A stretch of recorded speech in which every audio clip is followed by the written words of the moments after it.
Welcome to Zain Live, where everything is discussed and nothing is censored. Today, joining us on our show is Major David McBride, who is a British military major, and he is also a prominent whistleblower.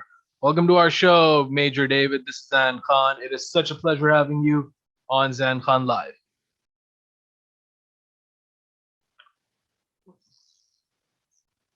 Major David, before we start off with our main topic, which is basically the importance of whistleblowing or whistleblowers in a democracy, I'd like to ask about your documentary. You were telling me that your documentary film is coming out. Tell us a little more about that.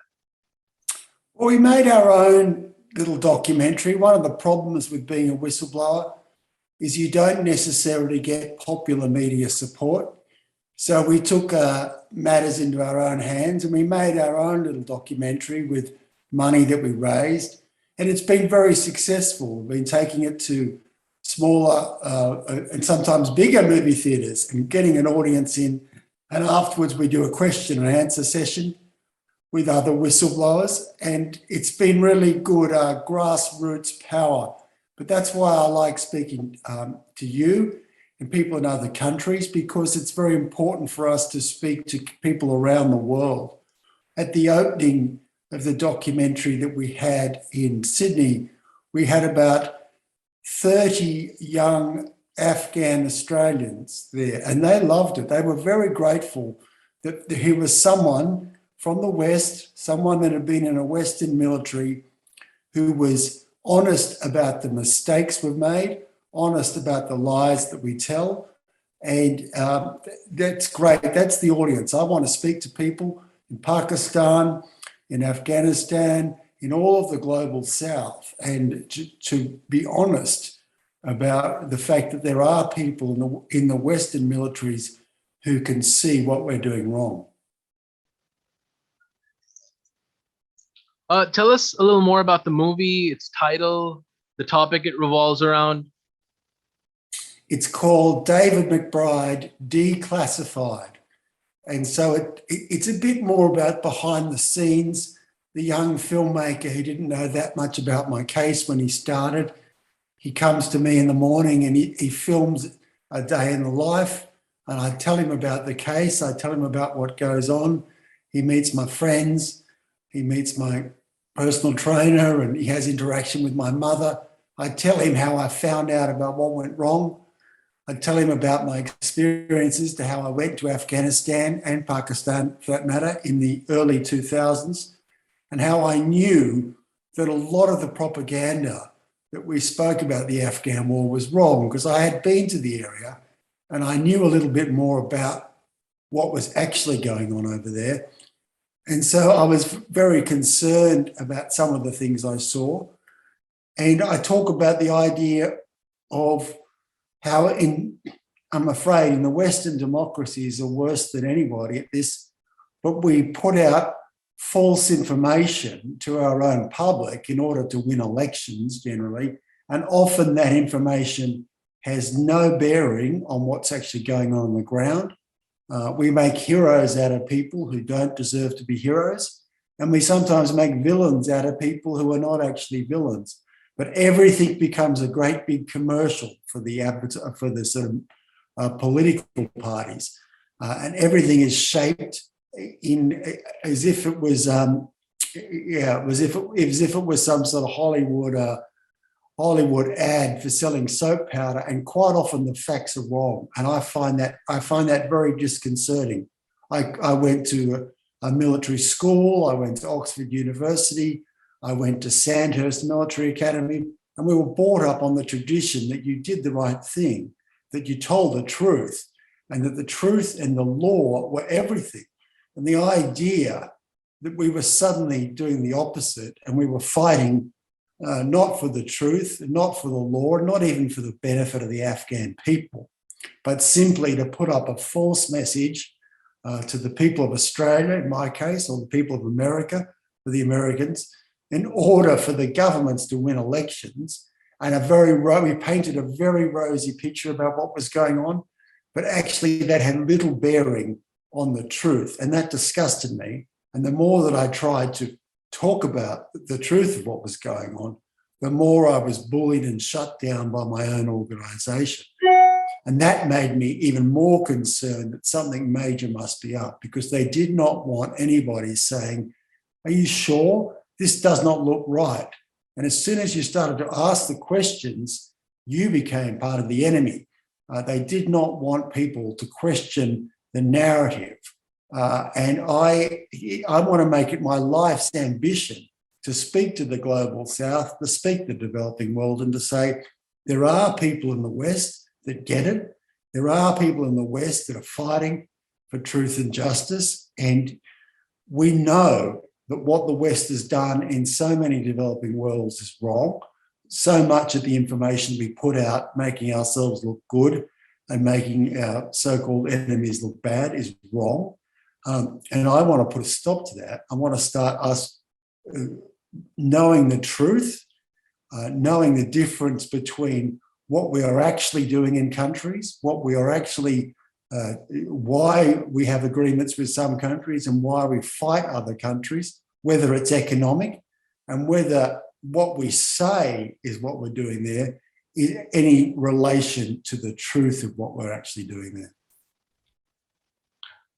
Major, I'd like to get into the philosophy of whistleblowing, how important it is for a democracy or in a democracy. It's honestly a dangerous business. Tell us a little more about that.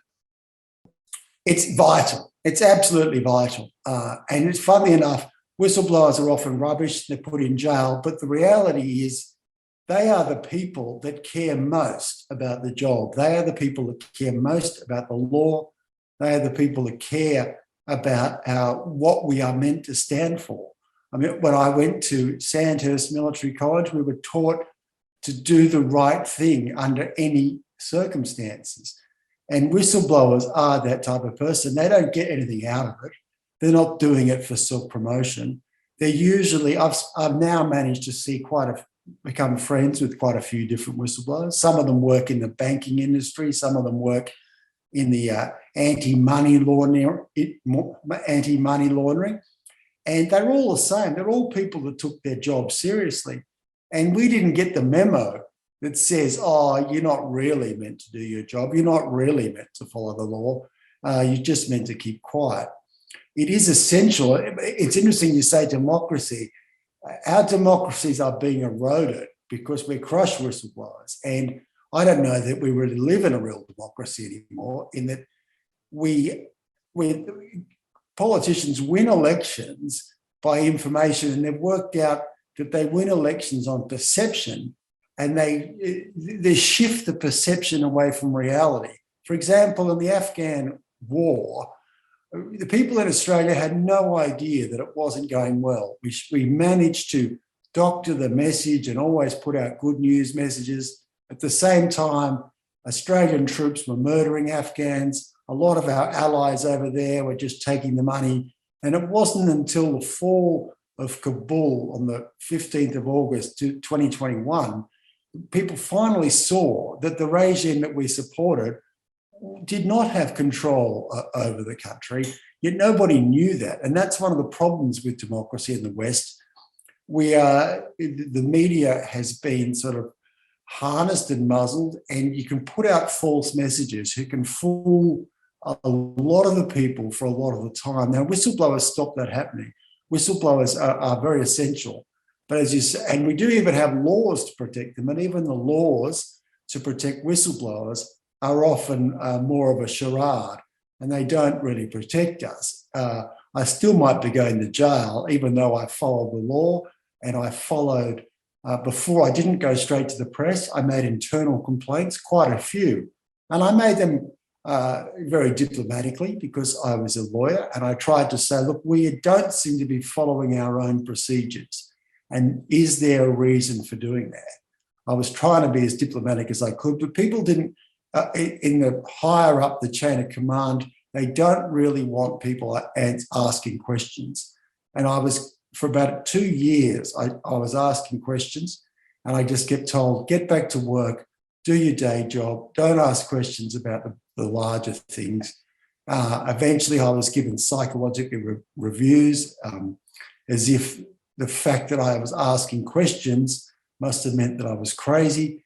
I found it very difficult because I never got answers, and even though I put in complaints, they were never properly dealt with. My major complaints about us not following our own laws and our own procedures were never answered.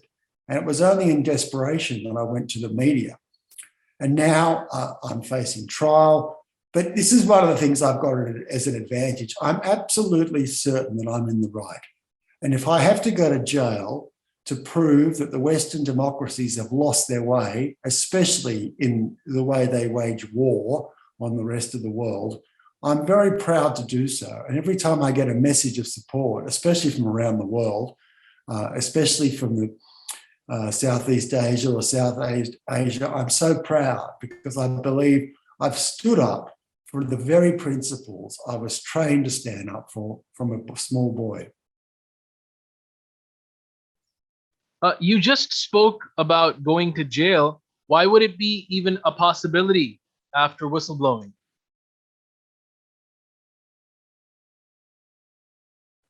Well, they don't like people embarrassing them, really.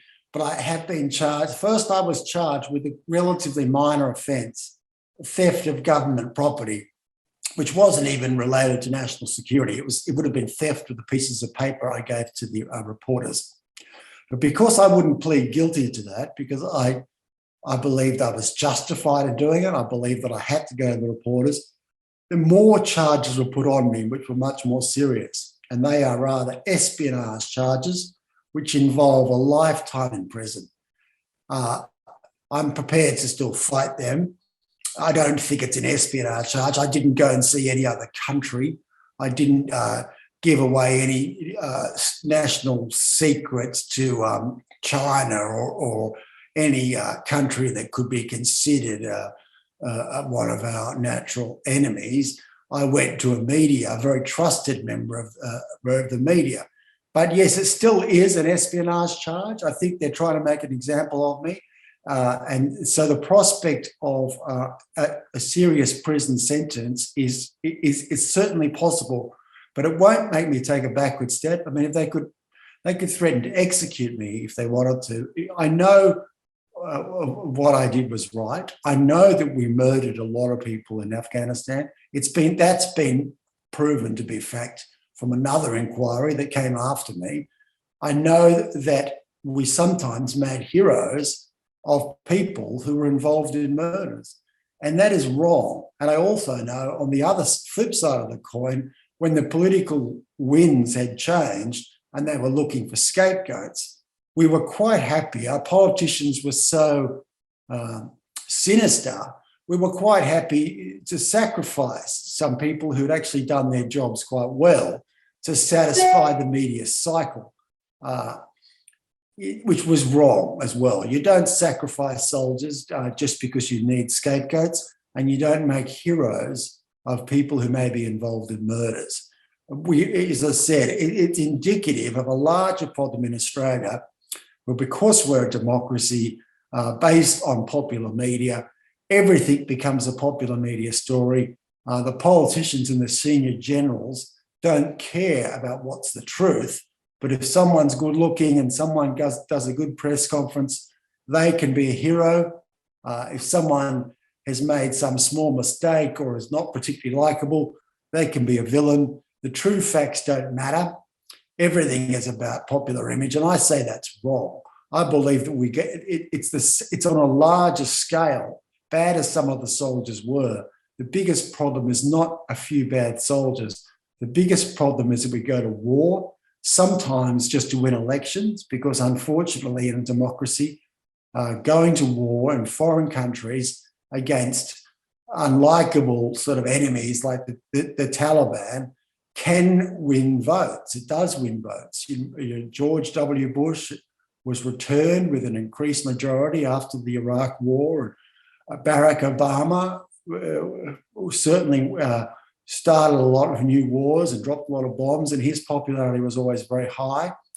And the only one who really suffered from the Afghan war was, funnily enough, was Biden, who withdrew troops. There's definitely a link to dropping bombs, especially in South Asia, and getting elected. And I think that that's wrong, because politicians will abuse that and they will start wars if they think it's going to help them stay in power.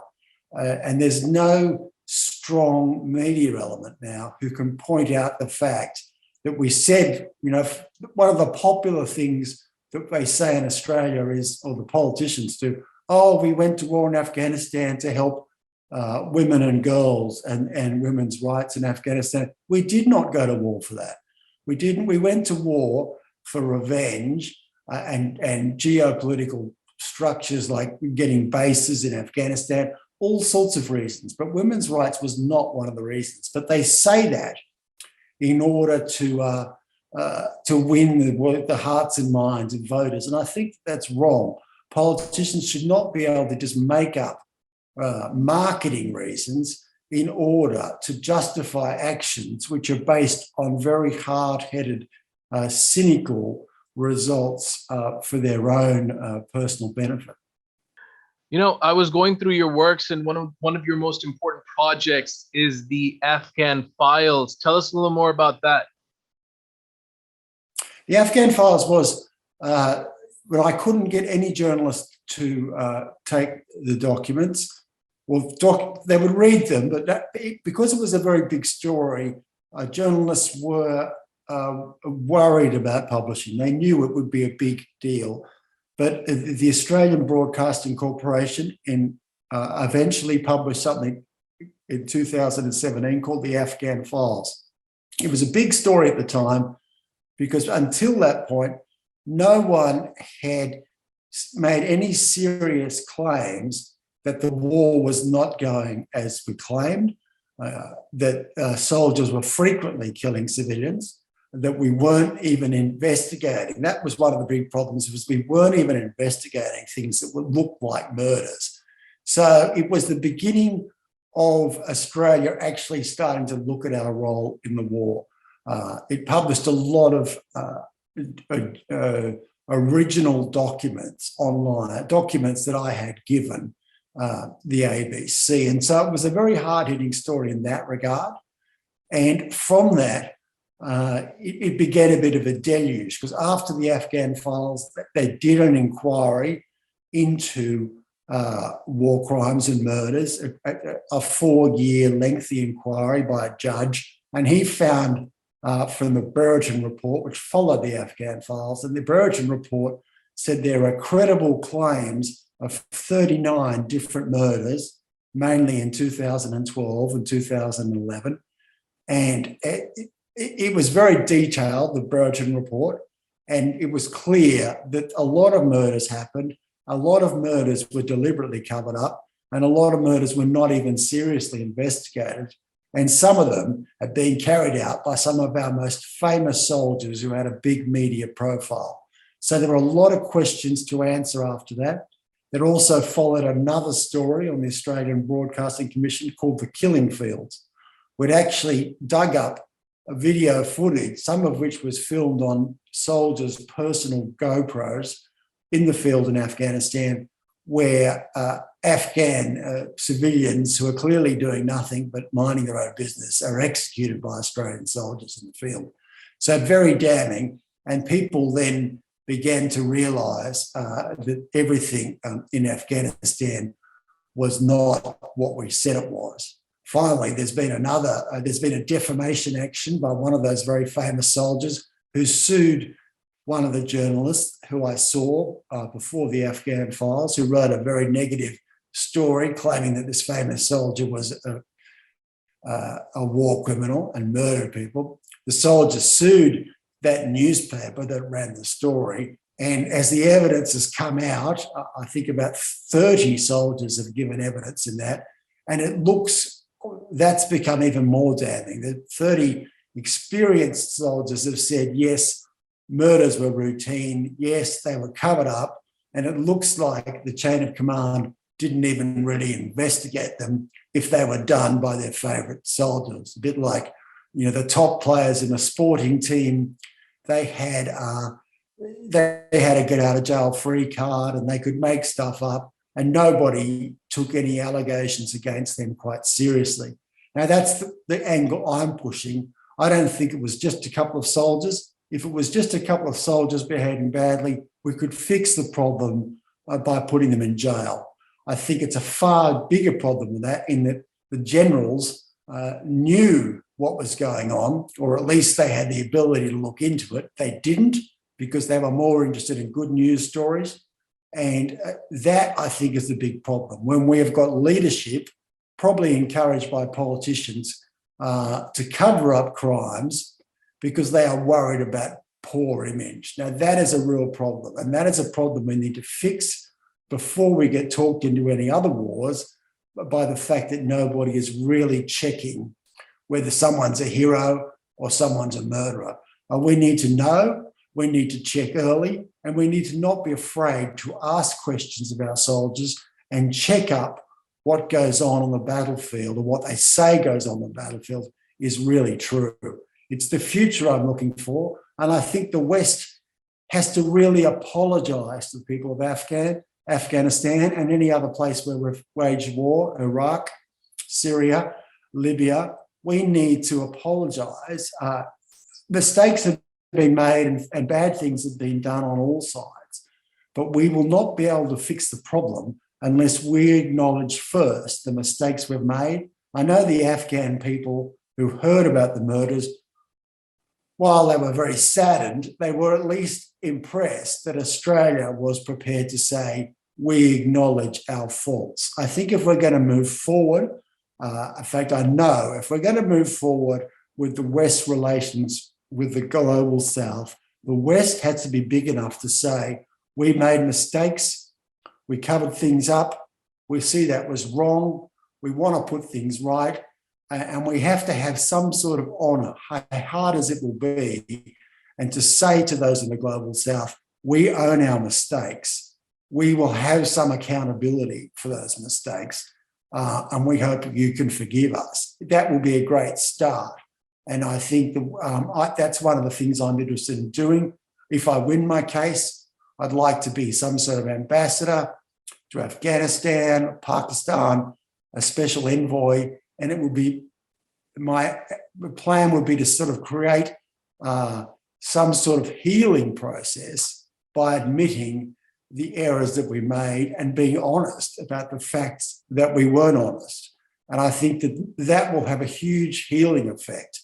If we keep on denying our own wrongdoing, and we keep on denying the fact that our troops murdered people, and we turn a blind eye to it, and even the whole war aims weren't necessarily what we said they were, we will only make the issue worse. We created, the statistics show that in 2013, 10 years after what George W. Bush called the global war on terror, there were 30 times the amount of terrorist attacks, suicide bombings, etc., than there was in 2001.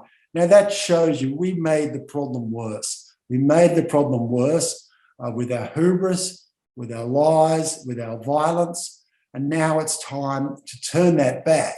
And we can only do that by taking accountability, by being honest, and going to the countries that we've created wars in and saying, we are sorry, we are trying to make things right. But if we don't do that, we are just making the issue worse, and we are damaging our own souls. You know, we claim to be fighting the bad guys. We are increasingly the bad guys of the world because we don't tell the truth about our military actions. We cover up those we kill. We make excuses for things that we start fights and pretend they were started by others, and that needs to stop. And there are good people in the West like me who can see that. More and more people come behind me and to say we need to return some sort of honour to the West. We claim to be honourable, but often that is far from the truth.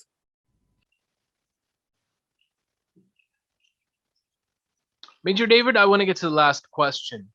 And since it's your subject, I want your opinion on this as well.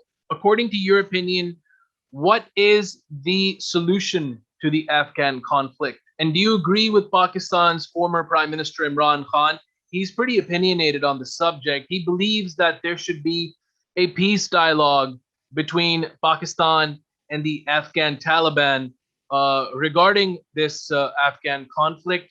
How do you perceive his opinion, and what do you think should be the solution to the Afghanistan conflict?